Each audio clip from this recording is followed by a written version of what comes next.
আসসালামু আলাইকুম এভরিওয়ান। আপনারা সবাই কেমন আছেন? আশা করি আল্লাহর অশেষ রহমতে খুব ভালো আছেন। আমিও আলহামদুলিল্লাহ ভালো আছি। তো আজকের রেসিপি চিকেন মহারানি। তো এই চিকেন মহারানি রান্না করার জন্য প্রথমে একটা মশলা বানাবো।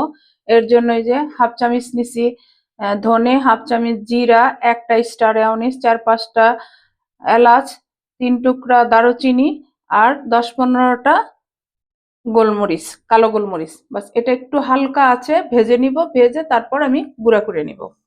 এই যে চিকেন মহারানি রান্না করার জন্য একটা ফ্রাই প্যান বসাই দিলাম। এখন দিয়ে দিব প্রথমে 2 চামচ তেল। বিসমিল্লাহির রহমানির রহিম।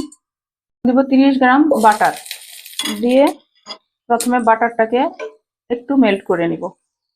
তো আজকের রেসিপিটা কিন্তু একেবারে সহজ, কিন্তু বাচ্চাদের তো অসম্ভব পছন্দের একটা চিকেন রান্না। তো প্লিজ আমার ভাই বোনেরা, আপনারা অবশ্যই বাসায় করবেন আর সবার সাথে এনজয় করবেন। আর আমার চ্যানেলটাকে সাবস্ক্রাইব করবেন, লাইক করবেন, শেয়ার করবেন, আমার পাশে থাকবেন। আর যারা সাবস্ক্রাইব করছেন তাদেরকে অসংখ্য ধন্যবাদ। এখন এই পর্যায়ে দিয়ে দিব আমি বড় সাইজের 2টা পেঁয়াজ কুচি। পেঁয়াজটাকে একটু ভালোভাবে ভাজবো।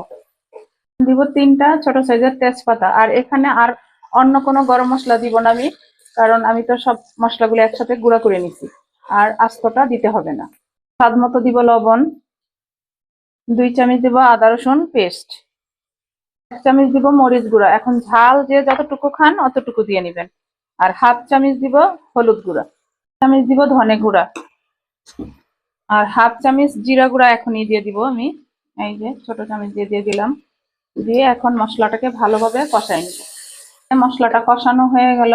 এখন এই পর্যায়ে দিয়ে দিব আমি আমার সেই ভেজে যে মশলাটা গুঁড়া করছি সেটা।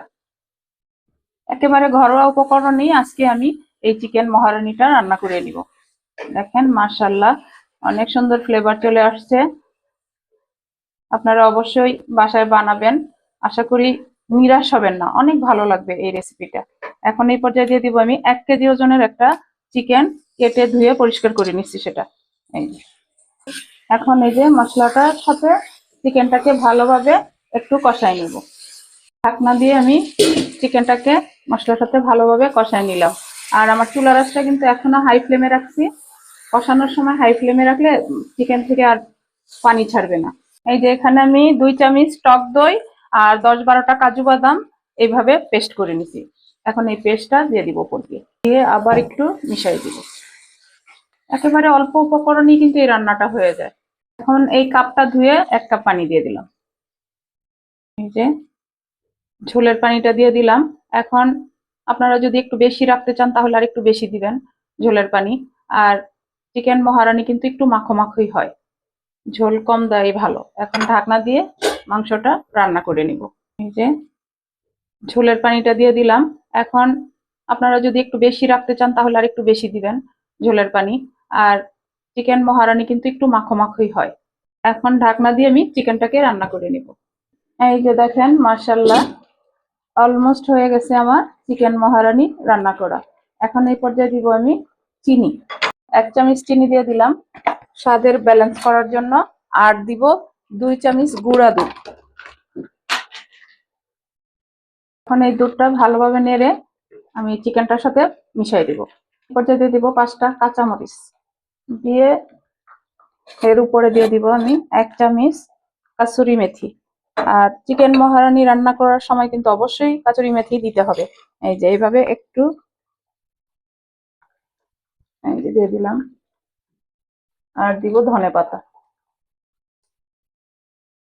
মাশাআল্লাহ, হয়ে গেল আজকে আমার চিকেন মহারানি। এখন আমি একেবারে লো আছে আরো 10 মিনিট রাখবো। 10 মিনিট পর আপনাদের সাথে শেয়ার করব সার্ভ করে। এই যে দেখেন মাশাআল্লাহ মাশাআল্লাহ, হয়ে গেছে আমার চিকেন মহারানি। যেমন নাম তেমনি তার স্বাদ। তো আপনাদেরকে একটু গ্রেভিটা দেখাই, দেখেন কেমন। মাশাআল্লাহ মাশাআল্লাহ, একেবারে ক্রিমি টেক্সচার। আর আজকের এই চিকেন মহারানি রুটি, পরোটা, ভাত, পোলাও সবকিছুর সাথেই ভালো যায়। তো আমি তো এখন বসে যাব ভাত নিয়ে। আমার মেয়ে একটু ডেকোর করার চেষ্টা করছে, কিন্তু ভাতটা আমাদের এখানকার একেবারে ঝরঝরা, যার কারণে ভাতটা খুলে যাচ্ছে। যেভাবে ও ডেকোর করছিল বা সাজাইছিল সেটা আর রইলো না। তা এখন আমি চিকেনটা নিয়ে নিব। এই যে দেখেন মাশাআল্লাহ মাশাআল্লাহ, এই যে এই রকম চিকেন আর এই রকম যদি একটু গ্রেভি থাকে তাহলে আর কি লাগবে।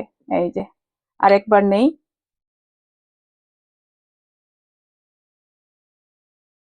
তো আজকে আমি তো বসে যাব চিকেন মহারানি খাওয়ার জন্য।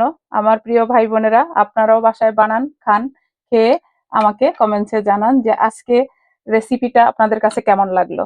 তো যাই হোক, আজকে আমার একেবারে ঘরোয়া উপকরণ দিয়েই আমি রান্না করে নিলাম চিকেন মহারানি। আমি এখন আপনাদের কাছ থেকে বিদায় নিব আর বসে বসে খাবো। আল্লাহ হাফেজ।